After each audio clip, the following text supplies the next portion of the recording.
વડોદરાની દીકરી છું. મારા 2022માં ડિવોર્સ થયા. મારા 2 બાળકો છે અને મારા 2 બાળકોનું ગુજરાન ચલાવવા એમને સારી શિક્ષા આપવા માટે હું ઇવેન્ટના કામ કરું છું. મેરેજમાં જે ઇવેન્ટ હોય છે એના કામ કરું છું. જે પણ કામ મળતું હોય એ હું કરું છું. એમાં ત્યાં મને મનોજ સોની મળ્યા. એ છોકરીઓનો સ્ટાફ લઈને આવતા હતા. ત્યાં અમારી મુલાકાત થઈ અને મને કીધું મેં મનોજ સોની. મેં કીધું કંઈ નહીં, તમે સ્ટાફ લઈને આવો, કામ સારું રહેશે તો આગળ પણ સારા કામ મળશે. પછી ધીરે ધીરે ફ્રેન્ડશિપ વધી. ફ્રેન્ડશિપ ક્યારે પ્યારમાં બદલાઈ, પ્રેમમાં, તો કંઈ ખબર જ ના પડી. પછી એ રોજ મારા ઘરે કંઈ ને કંઈ અવારનવાર બહાને આવે તો મેં એને એવું કીધું કે આવી રીતે નહીં આવવાનું, કાં તો મારી જોડે મેરેજ કરો કાં તો પછી તમે તમારા ઘરે ને હું મારા ઘરે. પછી એને કીધું કે સારું, કંઈ નહીં, આપણે મેરેજ કરી લઈએ. તો અમે અનગર મેલરીમાના મંદિરે હિન્દુ રીતિ રિવાજે મેરેજ કર્યા અને એ જ દિવસથી જ એ મનોજ સોની મારી જોડે રહેવા લાગ્યા. પછી 5-6 મહિના ગયા અને મને ખબર પડી. ત્યારે ઇવેન્ટના કામ બંધ હતા. મેં કીધું હવે છોકરીઓના ફોન કેમ આવે છે? પછી મને શંકા ગઈ એટલે મેં એના ફોન ચેક કર્યો તો મેન્ટલ નામે નંબર સેવ હતો. પછી મેં જોયું કે આ તો બહુ બધી કોલ છે. તો પછી મેં એને ફોન કર્યો તો મને જાણવા મળ્યું કે એ તો એની વાઈફ છે અને એના 2 બાળકો છે. તો મારા પગ નીચેથી જમીન ખસી ગઈ. અને પછી મેં એને એવું કીધું કે તારી વાઈફ છે તો તે મારી જિંદગી કેમ બગાડી? મેં તો જીવતી હતી જ ને, તારે મારી જિંદગીમાં દખલ અંદાજી કરવાની શું જરૂર? તો પછી એ દિવસથી એને મને મારવાનું ચાલુ કરી દીધું કે તું કોણ કહેનારી, આમ તેમ, હવે તું મારી વાઈફ છે, હું તારો હસબન્ડ છું તો ઊંચા અવાજે વાત નહીં કરવાની, એમ કરીને પછી છોકરાઓને મારે, મને મારે. એને ખબર પડી કે મારા છોકરાઓ દુખતી રખ છે એટલે પછી છોકરાઓને જ મારી નાખવાની ધમકી આલે ને એવું બધું કરે. નમાજ પડાવે કે નમાજ તો તારે પડવી જ પડશે, તારે શીખવું પડશે. એને થોડી નમાજ બી શીખવાડી છે. કેવી રીતે તમે બોલો છો નમાજ? હા.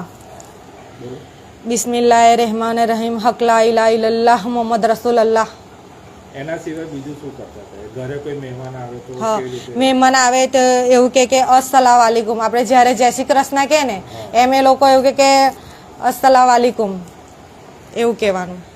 નહીં, ના બોલે ને તોય મારે. આવી રીતે પછી ધમકીઓ આલે. પછી કે હવે તારે અમે માંસ ખાઈએ ને તો તારે માંસ ખાવું પડે ને તો મમે દંડ ના ગણાય અમારામાં ના. એટલે તારું ધર્મ પરિવર્તન થઈ જાય ને. એટલે મને માંસ ખાવા માટે પણ ફોર્સ કરતો હતો. પણ મારું ધર્મ મને ના પાડે કે આપણે મરી જા પણ આ ખાઈશ નહીં. પછી મેં ના જ પાડી. એને માર બહુ ખાધો પણ મેં ના ખાધું.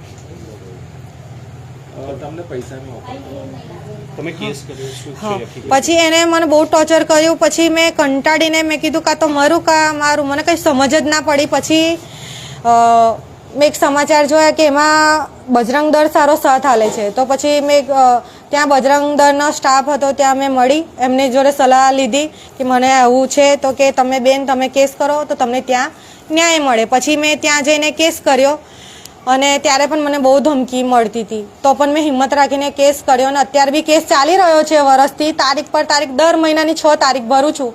મારે કામ કરવાનું, છોકરાનું ગુજરાન ચલાવવાનું કે મારે તારીખમાં જવાનું નથી. મને એ તરફથી કોઈ રૂપિયો કે કંઈ મને કશું મને મળી નથી રહ્યું. તો મારે કરવાનું શું? તારીખ પર તારીખ. હમણાં પણ કેટલી તારીખો પડી છે. સરકાર પાસે શું આશા? મારે સરકાર પાસે એક જ આશા છે અને મારા ભાઈને એક જ વિનંતી છે કે તમે જે બોલ્યા છો ને કે તમારે ડરવાનું નહીં, તો આ બેન આજે હિંમત રાખીને ઊભી છે તમારા ભરોસે કે તમે મને ન્યાય અપાવશો અને મારા તરફ થોડું ધ્યાન આપીને અને સજા અપાવો.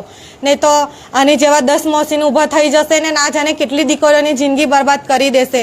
એની હિંમત ના વધવા દેશો અને મને ન્યાય અપાવો ને એને જલ્દીથી જલ્દી સજા થાય ને એક જ તારીખમાં બધો કેસ પતે ને મને ન્યાય મળે એવી અપેક્ષા રાખું છું. જ્યારે તમારી તારીખ હોય છે ત્યારે તમને કોઈક ઓફર કરવામાં આવે? હા, ત્યાં વકીલ હોય છે ને તો બોલાવે મને, કેમ છો બેન, એમ તેમ. હા, પછી કહે છે કે કેસ પતાવી દો, તમને જેટલા પૈસા જોઈએ એટલા મળે. તો મેં કહું કેટલા આપશો? તો કે 25 લાખ રૂપિયા. મેં કહું આજે પણ ના લો ને કાલે પણ તમે કરોડ રૂપિયા આવશે ને તો પણ ના લો. જેને મારી જોડે જે કર્યું છે ને એ કાલે કોઈ દીકરી સાથે ના થાય. એટલે હું આજે તો એને આ સબક છે એના માટે કે બધી છોકરીઓ રૂપિયાથી નથી ખરીદાતી ને બધી છોકરીઓ ડરીને ઘરમાં ખૂણામાં નથી સંતાતી. કોઈક તો એવી દીકરી ઊભી થાય જ હિંમત રાખીને. તો મેં હિંમત રાખીને મારા ભાઈની વાત માનીને હિંમત રાખીને ઊભી થઈ છું. બસ બે હાથ જોડીને એક જ વિનંતી છે કે તમે જે બોલ્યા છો ને તો મને ન્યાય અપાવો. તો બીજી 10 છોકરીઓ ઊભી થશે ન્યાય લેવા માટે ને તો આ તો આવી રીતે લવ જિહાદ ચાલ્યા જ કરશે. પોલીસ પાસે તમારી શું આશા? પોલીસ પાસે મારી એ જ આશા છે કે જલ્દીથી જલ્દી એને આગળ કાર્યવાહી કરે અને એને મને ન્યાય આપીને એને સજા થાય.